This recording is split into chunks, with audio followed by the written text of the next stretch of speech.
அஸ்ஸலாமு அலைக்கும் வரஹ்மத்துல்லாஹி வபரகாத்துஹு. அன்புக்குரிய சகோதர சகோதரிகளே, நம்மள பல பேருக்கு ஒரு சந்தேகம் இருந்துக்கிட்டே இருக்குது.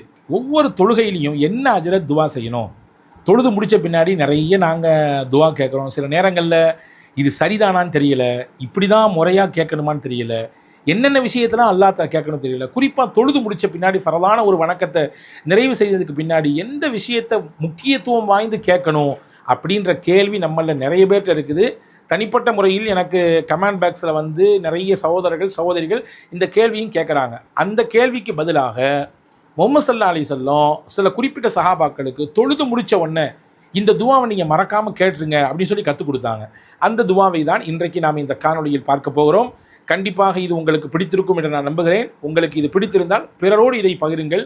நன்மைகள் நீங்கள் செய்வதை போன்று பிறரையும் செய்ய வைப்பதற்கு இந்த பகிர்தல் உங்களுக்கு மிகப்பெரிய உதவியாக இருக்கும். நாம் எல்லோரும் நன்மைகளிலே கூட்டாளிகளாக ஆகிக்கொள்ளலாம். ஜாமியு திர்மிதி என்று சொல்லக்கூடிய ஒரு நூலிலே, அபூதாவூத் என்கின்ற நூலிலே முஆத் இப்னு ஜபல் ரலியல்லாஹு வழியாக ஒரு ஹதீஸ் பதிவாக இருக்கிறது. பெருமானார் ஸல்லல்லாஹு அலைஹி வஸல்லம் அவர்கள் முஆத் இப்னு ஜபல் ரலியல்லாஹுடைய கையை பிடிச்சாங்க. முஆத் ரலியல்லாஹு சொல்கிறாங்க, ரொம்ப முக்கியத்துவமான சஹாபி, பல்வேறு விதமான மார்க்க ஞானங்களை விளக்கங்களை பெற்ற சஹாபி என்று ரசூலுல்லாவால் அங்கீகாரம் கொடுக்கப்பட்ட சஹாபி. யமன் தேசத்தினுடைய கவர்னராக ரசூலுல்லாவுடைய காலத்திலேயே நியமிக்கப்பட்டு ரசூலுல்லாவே வழி அனுப்பி வச்சாங்க முஆத் இப்னு ஜபல் ரலியல்லாஹு. அந்த சஹாபி சொல்கிறாங்க, ரசூலுல்லா என் கையை பிடிச்சாங்க.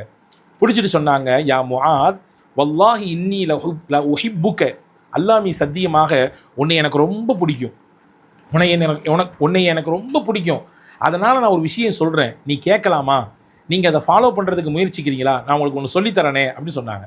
ஃபலா ததஅன்ன ஃபீ துபரி குல்லி ஸலா, ஒவ்வொரு தொழுகைக்கு பிறகும், கடமையான ஃபரதான தொழுகை ஒவ்வொரு தொழுகைக்கு பிறகும் நான் சொல்லித்தரக்கூடிய இந்த வார்த்தையை மறந்து விடாமல் ஓதிவிடுங்கள். கட்டாயமாக இதை பின்பற்றுங்கள்.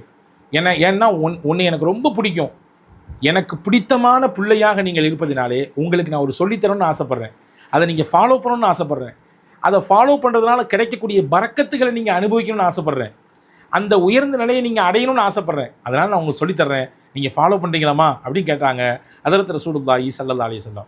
உடனே முஆத் இப்னு ஜபல் ரலியல்லாஹு சொன்னால், யார் சொல்ல கண்டிப்பாக சொல்லித்தாங்க, இவ்வளவு பிரயாசப்பட்டு இவ்வளவு பிரியத்தோடு ஒரு காரியத்தை எனக்கு நீங்கள் சொல்லித்தர போகிறீங்க, அதை எப்படி நான் விடுவேன்? அதை எப்படி நான் சாதாரணமாக நான் கடந்து போவேன்? அதை எப்படி நான் வந்து கேர் எடுத்து செய்யாமல் இருப்பேன்? கண்டிப்பாக நான் ரொம்ப அதை கவனத்தோடு நான் ஃபாலோ பண்ண நபியே, சொல்லித்தாங்கன்னு கேட்டாங்க. அப்போ தான் ஸல்லல்லாஹு அலைஹி வஸல்லம் முஆத் இப்னு ஜபல் ரலியல்லாஹு சொல்லிக் கொடுத்தாங்க. முஆத் இப்னு ஜபலுக்கு மட்டுமான செய்தி அல்ல இது, உங்களுக்கு, எனக்கு, நம்ம குடும்பத்துக்கு, உங்கள் குடும்பத்துக்கு, எல்லா முஸ்லீம்களுக்குமான செய்தி. ஒவ்வொரு தொழுகைக்கு பின்னாடி இந்த விஷயத்தை நீங்கள் கேளுங்க. அல்லாஹ்ட்ட 3 விஷயத்தை கேட்க சொல்கிறாங்க ரசூலுல்லாஹ்.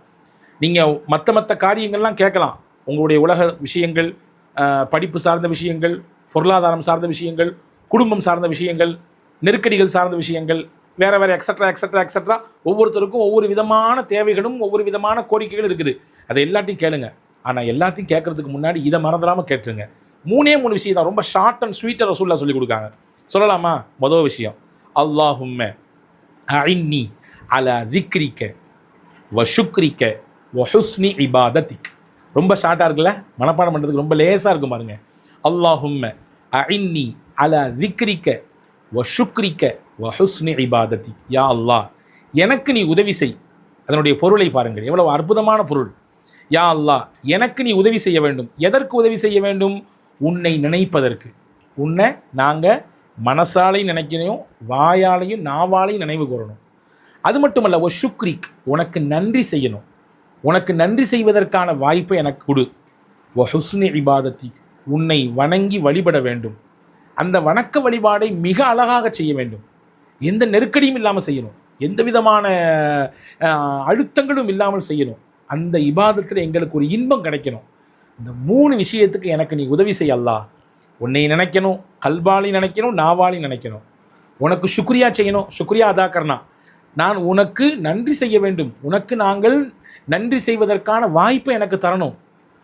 3வது, உன்னை வணங்க, அந்த வணக்கத்தில் அழகானதை பின்பற்ற, அந்த வணக்கத்தில் இன்பம் காண எங்களுக்கு நீ உதவி செய்ய வேண்டும். என்ற 3 விஷயத்தை நீங்கள் கேட்க மறந்துடாதீங்க முஆத் என்று பெருமானா ஸல்லல்லாஹு அலைஹி வஸல்லம் சையதுனா முஆத் இப்னு ஜபல் ரலியல்லாஹுவுக்கு பிரத்யேகமாக கற்றுக் கொடுத்தாங்க. எனவே அன்பான சகோதரர்களே, அருமை தாய்மார்களே, நிறைய சகோதரிகள் தாய்மார்கள் என்னிடத்துல கமெண்ட்ஸ் பாக்ஸை வந்து நிறைய பேர் கேட்குறாங்க வீடியோக்களுக்கு கீழே. துவா வந்து டெய்லி நாங்கள் ஒவ்வொரு தொழுகைக்கு பின்னாடியும் வளமையாக ஓதுற மாதிரி ஏதாவது சில துவாக்கள் சொல்லுங்கள் என்று. இந்த துவா கேட்ட எல்லாருக்குமானது, கேட்காதவர்களுக்குமானது. இதை நீங்கள் கண்டிப்பாக மனனம் எடுத்து எழுதிக் கொள்வதற்கும் லேசானது, மனனம் செய்வதற்கும் லேசானது, ஓதுவதற்கும் லேசானது. எனவே இனிவரும் நாட்களிலே ஒவ்வொரு தொழுகைக்கு பின்னாலும் இதை மறந்துவிடாமல் ஓதிவிடுவோம். எல்லாம் வல்ல அல்லாஹ் இந்த 3 விஷயங்களிலும் சிறந்த பரக்கத்தையும் சிறந்த விதமான அந்த நல்ல காரியங்களையும் செய்வதற்கும் இந்த துஆவினுடைய பரக்கத்தை நம் வாழ்க்கையிலே அனுபவிப்பதற்கும் அல்லாஹ் உங்களுக்கும் எனக்கும் எல்லா மக்களுக்கும் தௌஃபீக் செய்வானாக. ஆமீன். வஸ்ஸலாம். அஸ்ஸலாமு அலைக்கும்.